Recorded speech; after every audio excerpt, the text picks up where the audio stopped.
J'en profite pour dire bonjour à tout le monde. Merci d'être présent. On est parti. Mesdames et messieurs, nous sommes réunis aujourd'hui pour commémorer le 107e anniversaire de l'armistice de 1918. Ouvrez le banc.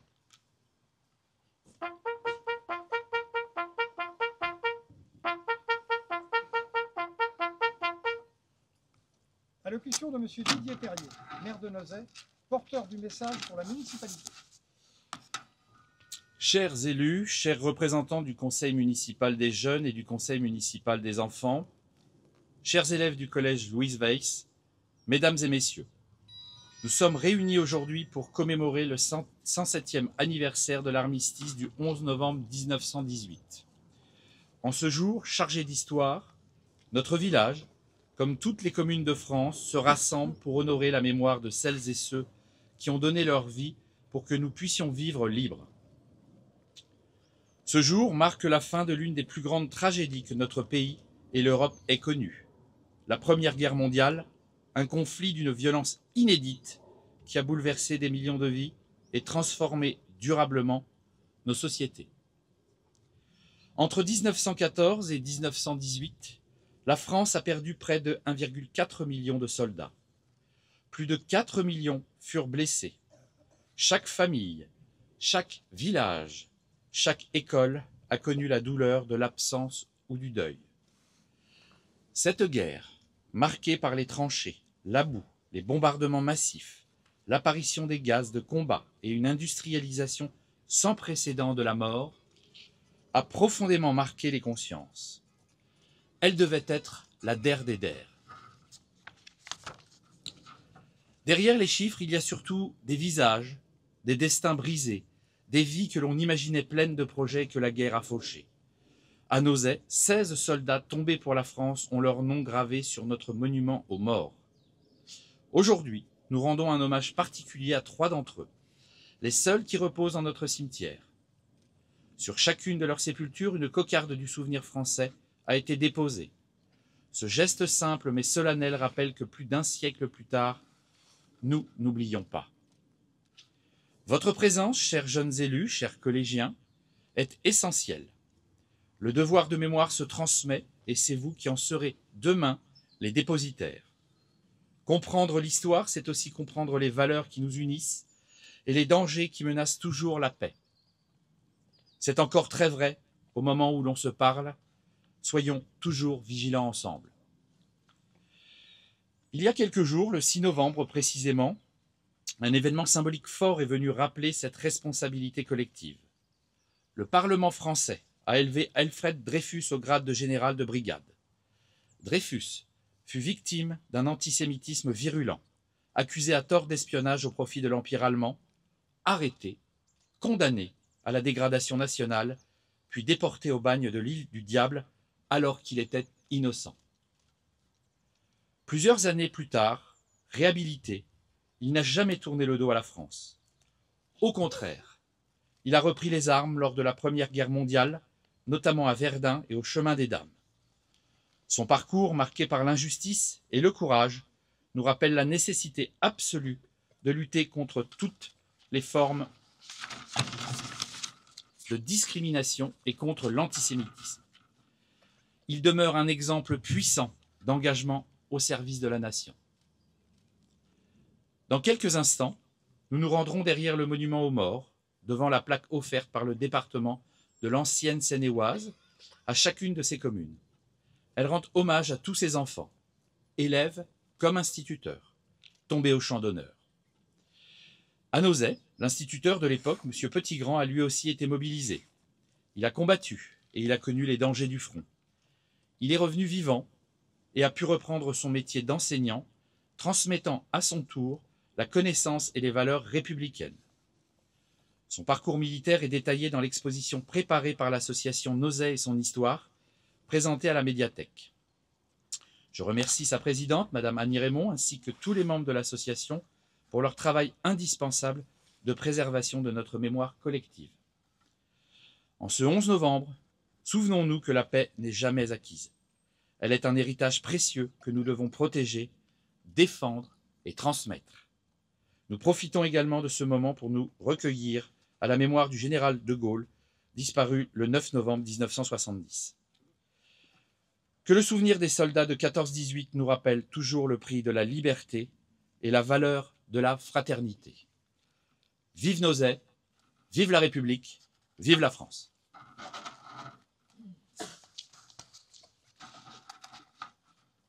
Allocution des élus du Conseil municipal des jeunes et des enfants.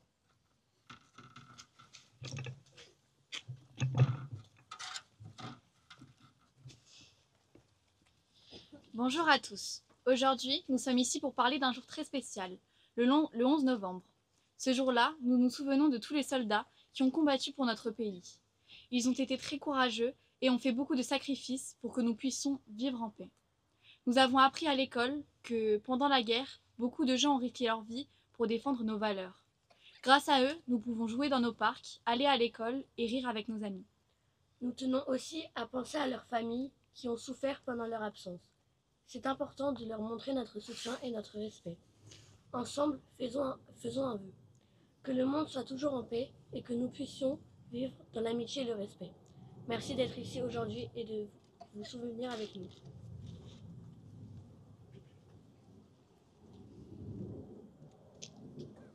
Allocution de M. Didier Perrier, maire de Nozay, porteur du message du gouvernement. Le 11 novembre, la France écoute battre son cœur. Elle se recueille devant les noms de ceux qui ont donné leur vie pour que nous vivions libres. Elle se rassemble pour commémorer la victoire et célébrer la paix. C'était il y a 107 ans. Au fracas des armes succédait le silence des plaines dévastées de Champagne, des vallées de la Meuse, des forêts d'Argonne. Ce silence portait le poids immense de ceux qui étaient morts durant 4 années dans les grandes batailles, couchés dessus le sol ou ensevelis sous la boue. 1 400 000 soldats tombés au champ d'honneur, autant de familles meurtries, 4 millions de blessés et de mutilés, et parmi ceux apparemment indemnes, combien de nuits hantées par des terreurs sans fin. Chaque année, devant les monuments de nos communes, les générations se rejoignent. Unis dans cette mémoire, nous rendons visible l'idéal qui nous tient debout, le sens que nous avons donné à notre histoire, le projet collectif que nous poursuivons par-delà les tragédies. Construire un ordre tel que la liberté, la sécurité et la dignité de chacun y soient garanties. Selon les mots du général de Gaulle en 1941. Ce projet porte un nom, la République. La République a donné à chaque soldat mort pour la France, aussi anonyme soit-il, d'être honoré à la place la plus élevée, celle qu'occupe la tombe du soldat inconnu sous l'Arc de Triomphe.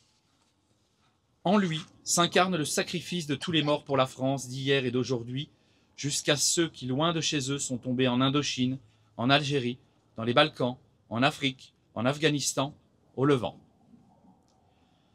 En lui se mêlent leurs visages venus de tous horizons, ceux des fusiliers marins, bretons et des tirailleurs sénégalais, unis dans le même héroïsme à Dixmude. Ceux tombés à Verdun et sur les plages de Provence. Ceux des francs-tireurs et partisans et des résistants du réseau Alliance. Ceux de ces combattants venus d'Afrique, du Pacifique, des Amériques et d'Asie, qui reposent désormais dans le sol de France, sous les croissants, les étoiles ou les croix des carrés militaires. Ceux des incorporés de forces alsaciens et mosellans, pris dans le drame intime de leur conscience. Ceux qui croyaient au ciel et ceux qui n'y croyaient pas. Sur ce soldat de tous les âges et de toutes les origines, la flamme du souvenir ne s'est jamais éteinte. Il y a 100 ans, en 1925, était organisé aux Invalides le premier atelier de confection du Bleuet de France. Devenu le symbole de la solidarité avec le monde combattant, cette petite fleur qui poussait dans les tranchées témoigne de la force d'âme de notre nation.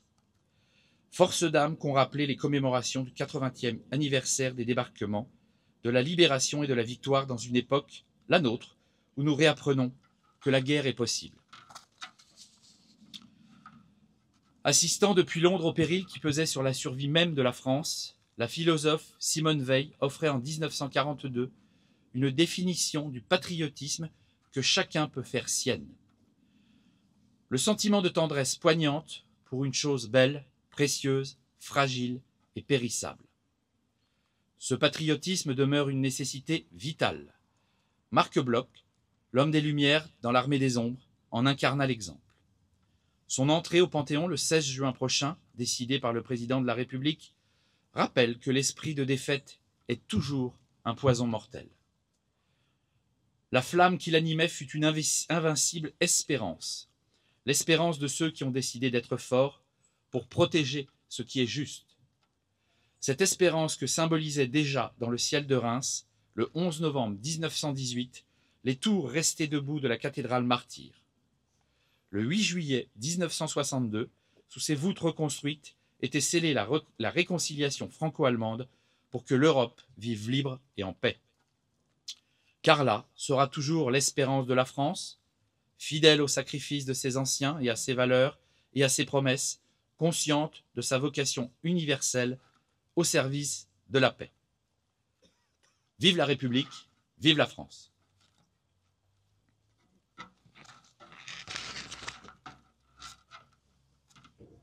Nous allons procéder au dépôt des gerbes.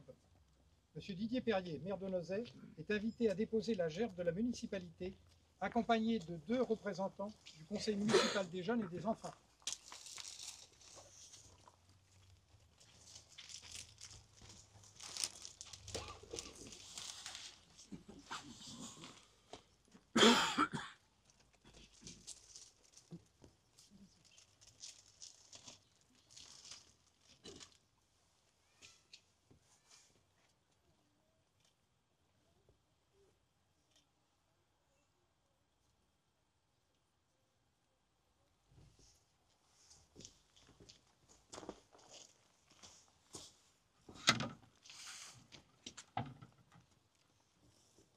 Lecture des soldats inscrits au monument aux morts de Nozay par le CMJ et le CME.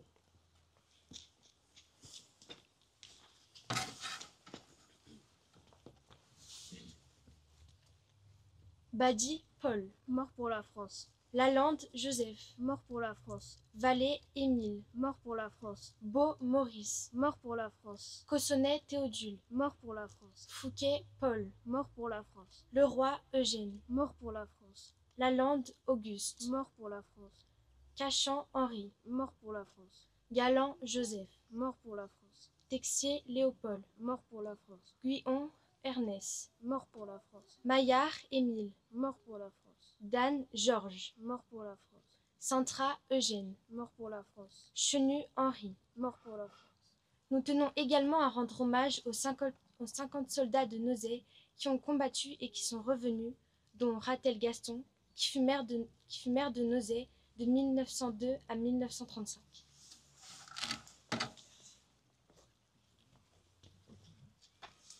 Fermez le banc.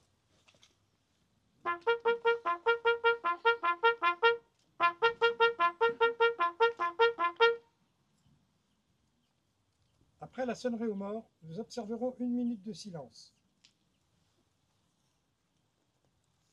Aux morts.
La Marseillaise. Vent de la patrie, le jour de gloire est arrivé. Contre nous de la tyrannie, l'étendard sanglant est levé. L'étendard sanglant est levé.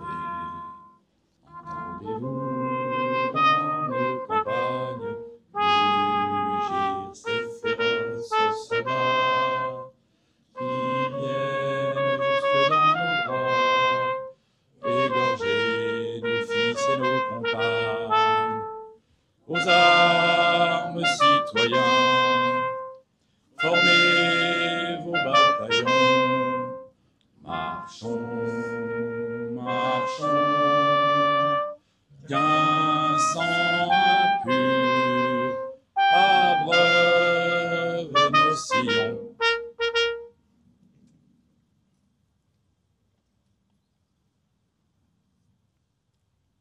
Aujourd'hui, nous honorons 3 anciens combattants enterrés dans notre cimetière. Nous allons nous déplacer en direction de leur sépulture.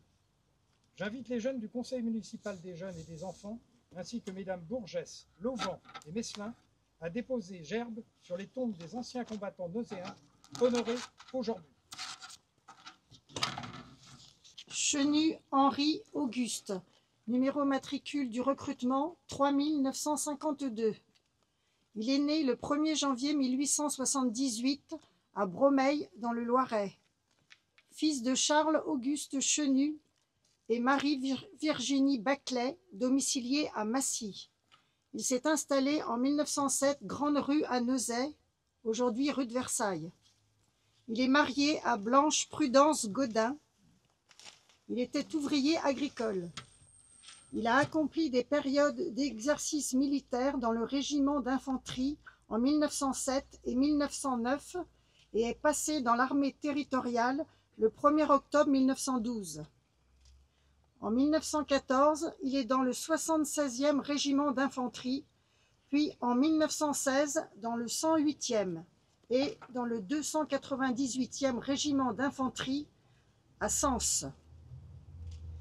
Il est réformé temporairement le 7 mai 1918 pour problème de santé. Il est décédé à son domicile le 24 mai 1920 et inhumé au cimetière de Neuzay. Il avait 42 ans. Donc maintenant, c'est Marthe Laroche, la secrétaire de l'association, qui va présenter Auguste Lalande. Lalande Auguste Adrien, numéro matricule du recrutement 2282. Auguste est né le 14 mars 1890 à Nozay, Seine-et-Oise à l'époque, fils de Joseph François Lalande et de Alphonsine Marie Dauphin, domicilié à Neuzay. Il s'est marié avec Augustine Lebas. Il était cultivateur à Neuzay. En 1911, il est incorporé au 15e bataillon de chasseurs à pied. Il est affecté dans la réserve de l'armée active le 8 novembre 1913, avec certificat de bonne conduite. Ensuite, il a rejoint le 119e régiment d'infanterie à Lisieux, puis il a été désaffecté le 1er avril 1914. Suite à la mobilisation générale, Auguste Lalande est rappelé le 3 août 1914 au 23e régiment d'infanterie coloniale en tant que soldat de première classe. Il est parti en guerre le 7 août 1914. Il a été tué à l'ennemi le 29 janvier 1915 à Massige dans la Marne. Il avait 25 ans. Il est inhumé au cimetière de Neuzay. Nous avons aussi une pensée toute particulière pour son frère Joseph Lalande, né le 30 août 1888, parti aux armées le même jour qu'Auguste, le 7 août 1914. Il est porté disparu le 21 août 1914 à Neufchâteau en Belgique et déclaré décédé par jugement du tribunal de Versailles.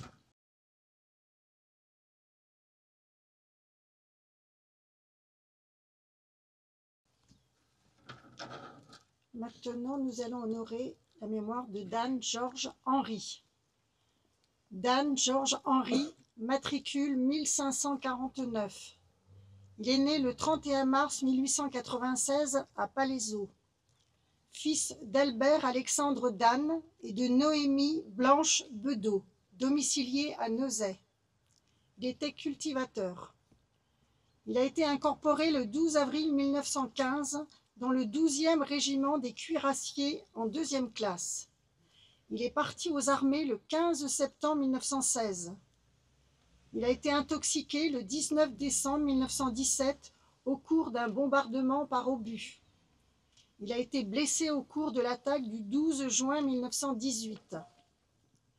Georges Danne a été cité le 27 août 1918, cavalier modèle d'un entrain et d'une bravoure superbe dans les combats du 4 et 10 avril 1918, puis des 1er, 12 et 13 juin 1918. Il s'est fait remarquer par tout son mépris au danger et son allant. Il a été 2 fois blessé. Il est mort pour la France le 1er octobre 1918 au bois de la Haute-Voie, au nord-ouest de Well, dans la Meuse. Il avait 22 ans. Il a été décoré de la Croix de guerre étoile de bronze.